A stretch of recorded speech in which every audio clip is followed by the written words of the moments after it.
Hello everyone, मेरा नाम सार्थक है। आप देख रहे हैं इलाहाबाद यूनिवर्सिटी लाइव। आज एक बहुत बड़ी अपडेट सामने आ रही है और एक मतलब गुड न्यूज़ भी है आप लोगों के लिए कि आपकी जो CUT UG की प्रोविजनल आंसर की है वो NTA ने आज रिलीज़ कर दी है।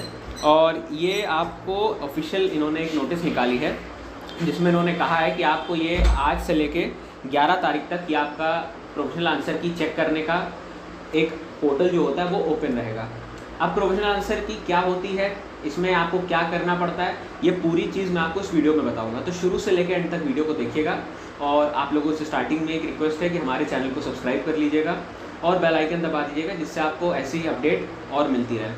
तो सबसे पहले प्रोविजनल आंसर की जो आपकी होती है, ये आंसर की उसे कहते हैं जब NTA जो उसके आंसर्स रहते हैं और जो उनको लगता है कि वो सही है वो पहले निकालता है। इसमें आपके सामने एक मौका दिया जाता है, आपको एक ऑप्शन दिया जाता है कि आप उनके अकॉर्डिंग जो आंसर सही हैं बट आपको लगता है कि वो आंसर गलत हैं।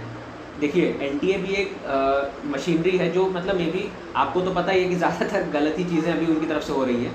तो उसमें आपको एक ऑप्शन दिया जाता है कि अगर NTA की तरफ से किसी क्वेश्चन का आंसर गलत मार्क किया गया है तो आप उसको चैलेंज कर सकें। एक तरीके से आप अपना पॉइंट ऑफ व्यू भी रख सकें कि ये जो क्वेश्चन है, ये इसका जो आंसर है ये NTA ने गलत दिया है और आपका जो है वो सही है।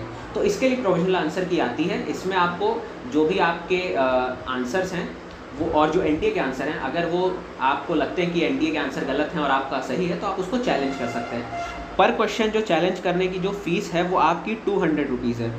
मतलब एक क्वेश्चन, ये नहीं कि आप 10 कर लें तब भी आपको 200 लगेंगे, नहीं, आप जितने क्वेश्चन आप चैलेंज करेंगे उसके आपको पर क्वेश्चन 200 रुपीज़ देने पड़ेंगे और वो नॉन रिफंडेबल है।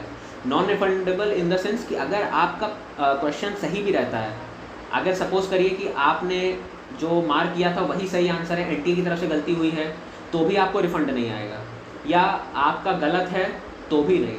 मतलब ये अगर आपने दे दिया, भले ही आपका आंसर सही हो, बाद में NTA इसको सही कर दे, गलत ही माने, कुछ भी माने, ये आपके 200 रुपये आपको नहीं मिलेंगे। तो इसलिए ये क्या कहते हैं मतलब एक तरीके से गलत है। अगर 200 रुपये आप ले रहे हो, अगर आंसर आपकी तरफ से गलती हो रही है तो आपको रिफ़ंड कर देना चाहिए। लेकिन ये अभी टॉपिक नहीं है। टॉपिक ये है कि आपको आंसर जो अपने मैच है वो कैसे करने हैं। देखिए, सबसे मुश्किल तो रहता है कि इनके आंसर्स आपको मैच करना, क्योंकि कोई सीक्वेंस में आंसर रहते नहीं हैं।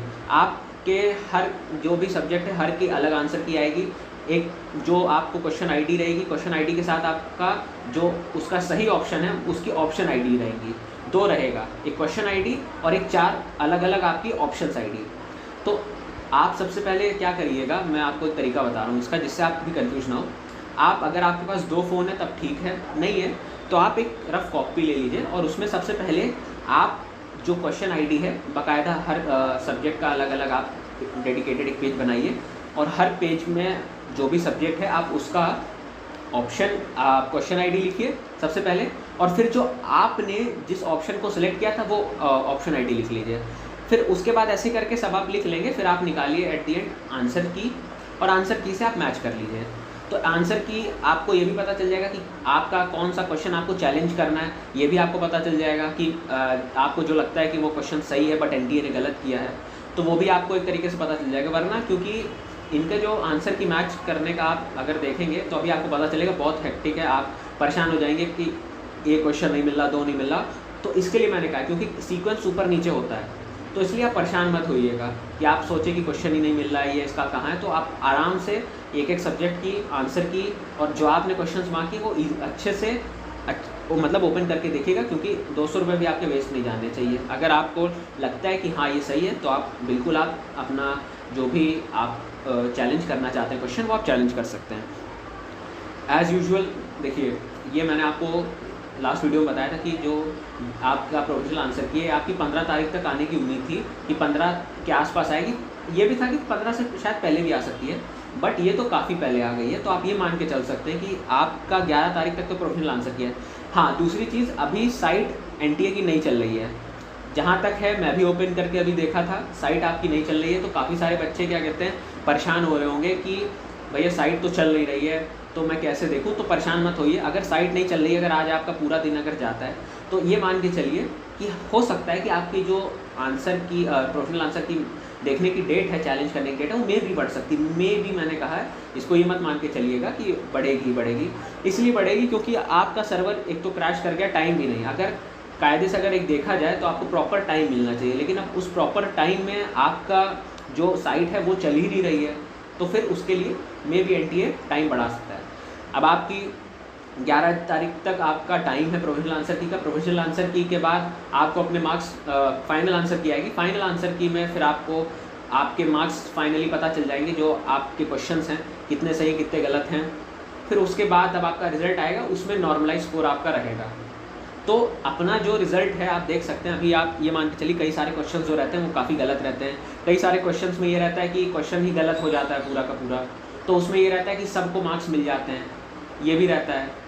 तो कई सारे बोनस मार्क्स भी जिसे कहते हैं कि कोई क्वेश्चन अगर गलत है NTA की तरफ से, या उसमें 4 ऑप्शन सही है या 3 ऑप्शन सही है, 2 ऑप्शन सही है, तो ऐसे में उस क्वेश्चन में ये रहता है ज़्यादातर अगर 2 ऑप्शन में से किसी ने कोई लगाया तो उनके दोनों सही कर दिए जाते हैं, या क्वेश्चन ही गलत है तो उसमें सबको मार्क्स मिल जाता है, भले ही आपने अटैम्प्ट किया हो नहीं किया हो, तो ये भी रहता है। तो प्रोविजनल आंसर की मान के चलिए आपकी 15 तारीख के आसपास आ सकती है, और इस बार आप लोगों का जो रिज़ल्ट है वो आप ये मान के चलिए आप जून में अपना रिज़ल्ट आप देख सकते हैं। जहाँ तक जितनी स्पीड में काम चल रहा है, मैं तो ये मान के चल रहा हूँ कि आपका 20 जून के आसपास तक आपका रिज़ल्ट आ सकता है, क्योंकि इतनी जल्दी आपकी आंसर की प्रोविजनल आंसर की आई है, जो कि आपको जुलाई के फर्स्ट वीक या जून के एंड तक आनी थी। रिज़ल्ट आपका प्रोविजनल आंसर की तो 15 तक आनी थी, बट ये काफ़ी पहले आ गई है। पेपर भी अभी आपके 2 ही 3 दिन हुए होंगे ख़त्म हुए, और ये आपकी प्रोविजनल आंसर की भी आ गई है। तो डॉक्यूमेंट्स अपने एकदम रेडी रख लीजिएगा। सबके एडमिशन पोर्टल स्टार्ट होने वाले हैं। इलाहाबाद यूनिवर्सिटी का भी जल्दी रजिस्ट्रेशन प्रोसेस स्टार्ट होगा। अभी PG के एग्ज़ाम होने हैं आपके। PG का एग्ज़ाम आपका 18-19 में ख़त्म हो 18-19 जून को ख़त्म हो जाएगा। जैसे ही ख़त्म होगा उसके बाद में भी रिज़ल्ट तक का वेट हो, नहीं तो जैसे ही आपका PG का एग्ज़ाम यूनिवर्सिटी में ख़त्म होगा, इलाहाबाद यूनिवर्सिटी भी अपना रजिस्ट्रेशन पोर्टल CUET UG का ओपन कर देगी। तो वो आपको कैसे इलाहाबाद यूनिवर्सिटी में रजिस्ट्रेशन करना है, कॉलेजेस का कैसे रजिस्ट्रेशन होता है, पूरा आपको इस वीडियो का इस चैनल पे आपको मिलेगा। तो शुरू से लेके आप लोग हमारे साथ जुड़े रहिएगा, हमारे चैनल को सब्सक्राइब कर लीजिएगा, हमारे टेलीग्राम और इंस्टाग्राम पेज को मतलब फॉलो कर लीजिएगा। टेलीग्राम पे आपको ऑफिशियल न्यूज़ CUET UG से रिलेटेड हर ऑफिशियल न्यूज़ आपको वहीं पे प्रोवाइड कराई जाती है। तो टेलीग्राम की लिंक आपको डिस्क्रिप्शन बॉक्स और कमेंट बॉक्स दोनों में मिल जाएगी, तो वहाँ से जाके आप फॉलो कर लीजिएगा। बाकी इस वीडियो को मैं तक रखता हूँ और आपसे मिलता हूँ मैं अगली वीडियो में। तब तक के लिए देखते रहिए इलाहाबाद यूनिवर्सिटी लाइव।